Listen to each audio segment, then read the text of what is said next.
She called me a burden, in front of everyone, at my own brother's wedding. I was frozen, humiliated, but then my little boy, just 9 years old, picked up the mic. What he said next made the entire hall go silent, and then people stood up and clapped.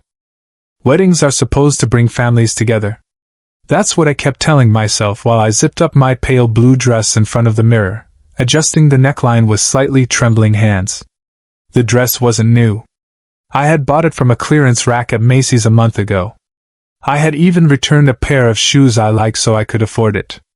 Still, I smiled at my reflection, touched my hair one last time, and turned to my 9-year-old son, Ryan, who was sitting on the edge of my bed, tying the laces on his tiny formal shoes with more concentration than a surgeon. "You ready, champ?" I asked, forcing cheer into my voice. He looked up, grinning with that beautiful innocence only children have. "Let's go see Uncle Mike get married," he said, hopping up and grabbing my hand. My younger brother Michael was always the golden child of the family. Mom and Dad spoiled him endlessly. Even after they passed in a car crash 5 years ago, he carried that golden aura with him. And me? I was the older sister who tried to hold the pieces together. I worked 2 jobs to help cover Mike's college expenses. I babysat when he wanted to party. I even loaned him money from my savings when he wanted to buy a ring for his girlfriend, Olivia. She was everything you'd expect from a Manhattan-born PR executive, tall, stunning, sharply dressed, and always smiling like she knew something you didn't. I had only met her a few times before the wedding. She had always been polite, but there was a certain iciness in her tone whenever she addressed me. I chalked it up to nerves, to the stress of wedding planning, to the usual awkwardness between in-laws. The wedding was being held at a country-style estate in upstate New York. Lush green lawns, a wide-open patio strung with fairy lights, and a cozy little barn-turned reception hall glowing with amber lighting. It was beautiful, almost cinematic. Guests in elegant gowns and sharp tuxedos sipped wine and laughed in little clusters. The DJ played soft acoustic music in the background. Photographers darted around capturing smiling faces and champagne toasts. It was perfect, at least on the outside. As Ryan and I entered, several heads turned. Some smiled. A few didn't. Olivia's maid of honor, a tall blonde named Stephanie, gave me a look that lasted just a second too long. I smiled back anyway. I wasn't here to impress anyone. I was here for my brother. I had raised him more like a son than a sibling after our parents died. I believed, foolishly, that I was part of this family's foundation. But foundations can crack. Sometimes without a sound. Sometimes in front of everyone. We found our assigned seats at one of the long wooden reception tables. Olivia had clearly put effort into the aesthetics. Delicate candles, little name cards with gold calligraphy, and tiny eucalyptus wreaths wrapped around cloth napkins. My name was there, squeezed awkwardly next to Ryan's at the very edge of the table. Mike had texted me earlier saying he tried to come say hi before the ceremony, but he was too caught up in pre-wedding chaos. I understood. I didn't mind waiting. The ceremony itself was beautiful. Olivia walked down the aisle in a gown that shimmered like snow. Mike looked at her like he was witnessing a miracle. They exchanged vows under a floral arch while guests wiped away tears. Even I got emotional, watching my baby brother begin a new chapter of life. Ryan squeezed my hand and whispered, "Uncle Mike looks really happy." I nodded. He is. And that's all that matters today. But what followed after the ceremony still haunts me like a bad dream. During dinner, we were seated near the bride's side. Olivia's family was clearly wealthy. Her father had the kind of handshake that belonged to a man who'd closed million-dollar deals. Her mother had a permanently raised eyebrow. Her cousins were loud, confident, and dripping in luxury. I felt out of place, like someone who had walked onto a private movie set without a costume. Still, I smiled. I made small talk. I helped Ryan cut his chicken. I laughed politely at awkward jokes. But I couldn't help but notice how Olivia never once acknowledged me. Not during the toasts. Not during the family group photos. Not even when I complimented her dress. It was as if I didn't exist. Until I did. It happened after dessert was served. Someone from Olivia's family, I don't remember who, had made a light-hearted comment. "So which one of you is the troublemaker sibling?" There were laughs, playful nudges. And then Olivia, without missing a beat, turned to me and said, loud enough for everyone around to hear, "It's probably her. She's always around. Like the family burden who doesn't get the hint." The table fell into stunned silence. A few people chuckled nervously. Some looked away. One woman let out an audible, "Oh," and then bit her lip. I stared at her, unsure if I had heard her right. Burden. The word echoed in my ears. My throat tightened. My hands shook. I opened my mouth to respond but found no voice. It was as if all the air had been sucked out of the room. The clinking of silverware, the laughter, the music, it all vanished in the background haze of humiliation. I wanted to disappear. I stood up slowly, grabbed Ryan's hand, and excused myself. "We'll be back in a bit," I muttered, not knowing where I was going. I just needed to breathe. We stepped out onto the patio, lit only by the fairy lights. I leaned against the wooden railing, fighting the tears that were now freely flowing down my face. Ryan tugged at my sleeve. "Mommy, what did she mean? Are you a burden?" I knelt down in front of him, wiping my eyes quickly. "No, baby. I'm not. And don't you ever think you are either." He looked confused. "But why did she say that?" "I don't know," I whispered. "Some people just don't see the whole picture." I tried to keep my composure. I didn't want to ruin Mike's wedding. I didn't want to be the drama. But inside I was shattered. Olivia's words had cut deeper than I could admit. Not just because of the insult, but because it came from the woman my brother chose to spend his life with. The woman who now had the power to rewrite what family meant. Ryan and I stayed outside for a while. He leaned his head on my shoulder and hummed quietly. I kissed his forehead. "You're the best thing that ever happened to me," I said softly. "You remember that, always." Eventually, we walked back in. I kept my head low, hoping to slip back into the background. The DJ was announcing that it was time for open mic toasts. "Anyone from the family or friends who'd like to say a few words, come on up." Guests clapped. A few people stood and gave sweet, funny speeches. One groomsman made the crowd laugh with embarrassing college stories. Olivia's maid of honor spoke about their childhood. Then, as the mic stood empty for a moment, a small figure stepped toward it. Ryan. He had let go of my hand. I hadn't noticed when. My heart stopped. He climbed the 2 little stairs to the stage and pulled the mic down toward his face. The crowd chuckled at first. A few people awed. Some looked around for a parent. I stayed frozen in my seat, my stomach in knots. "Hi," he said. "My name is Ryan.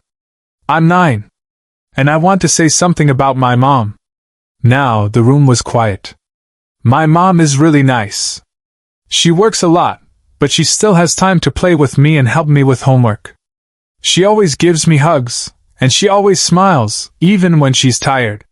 She helped Uncle Mike when he didn't have a job. She gave him money when he wanted to buy a ring. And she came here today because she loves him a lot." He paused. Everyone was listening now. "Someone said my mom is a burden," he said, his voice trembling. "But I don't think she is. I think she's the strongest person I know. And I just want her to know that. I'm proud of her." You could have heard a pin drop. Then clapping. One person. Then 2. Then the whole room stood. Applause echoed through the hall. People wiped their eyes. Some looked at Olivia. Her face was pale, frozen. My brother stood slowly, walked over to me, and hugged me tightly. He didn't say a word. He didn't have to. I cried that night. Not because I was broken, but because my son had reminded me of my worth. I didn't need to scream. I didn't need revenge. The truth spoke for itself, through the purest voice in the room. The sound of clapping faded slowly, almost unwillingly, as if the room didn't want the moment to end. People gradually sat back down, but their eyes remained on Ryan. My 9-year-old son, my quiet, sweet boy, had somehow just delivered the most powerful message of the evening. There were no jokes in his speech, no wedding anecdotes, or clever lines. Just the raw, sincere truth from a child who had seen too much, felt too deeply, and loved without conditions. I was still sitting, breathless, staring at him as he handed the microphone back to the DJ and made his way back through the tables, weaving through strangers, his little dress shoes clicking softly against the wooden floor. He was calm, but his face was slightly red, and I could tell his heart was pounding just like mine. When he reached me, he crawled into my lap silently, wrapping his arms around me. "Did I do okay?" he whispered into my shoulder. I kissed his temple. "You were perfect," I said, my voice cracking as I held him tighter than I ever had. Around us, the room had changed. Not just in atmosphere, but in energy. People looked at me differently now. There was recognition, respect, even remorse. Olivia's parents glanced over several times but didn't approach. Her mother adjusted her shawl awkwardly while pretending to read the dessert menu, and her father took out his phone to avoid eye contact. The silence from their side of the family now felt deafening. It wasn't long before Mike appeared beside us. His face was red, his tie slightly loosened, his eyes watery. He knelt in front of us. "I'm sorry," he said softly, one hand resting on Ryan's shoulder. "I didn't hear what you said at dinner. Not until afterward. Someone told me right before Ryan went up there." I didn't respond immediately. I just looked at him, my baby brother, the boy I once carried on my back when he scraped his knees, the man who now looked like he'd seen a mirror he didn't like. "She didn't just insult me, Mike," I said finally. "She insulted everything I've done for you. For us. For this family." He nodded, lips pressed tight, and then, like a man waking up from a dream, he stood and looked around the hall. Olivia was seated at the head table, chatting quietly with her maid of honor, trying to smile like nothing had happened. But the tension in her shoulders, the stiffness in her back, it told a different story. Mike took a deep breath and walked toward her. The hall watched again, this time with the quiet tension of a courtroom. He leaned down, said something into her ear, and Olivia's face slowly dropped. She looked up at him, confused, defensive, and then angry. They exchanged a few quiet words. I couldn't hear what they were saying, but I could read the energy. Mike's arms were crossed. Olivia shook her head. Her mouth moved quickly. He didn't interrupt her, but he didn't nod either. Finally, she stood up, glanced around the room, then left the head table and exited through the back. Alone. The reception went on technically. Music resumed. The caterers brought out coffee and mini cheesecakes. But the mood had shifted. Some people still danced, mostly those who hadn't witnessed the incident.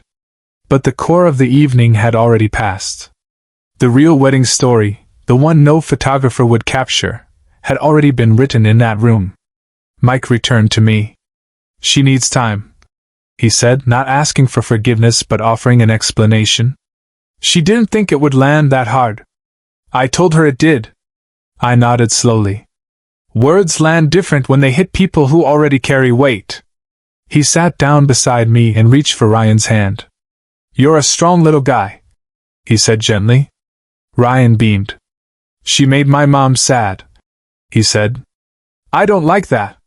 Mike swallowed and nodded. "Me either." The rest of the night passed in a blur. I stayed for Mike's sake. I even danced once with Ryan when the DJ played his favorite Bruno Mars song. But I kept my distance. I didn't want more attention. I didn't want pity.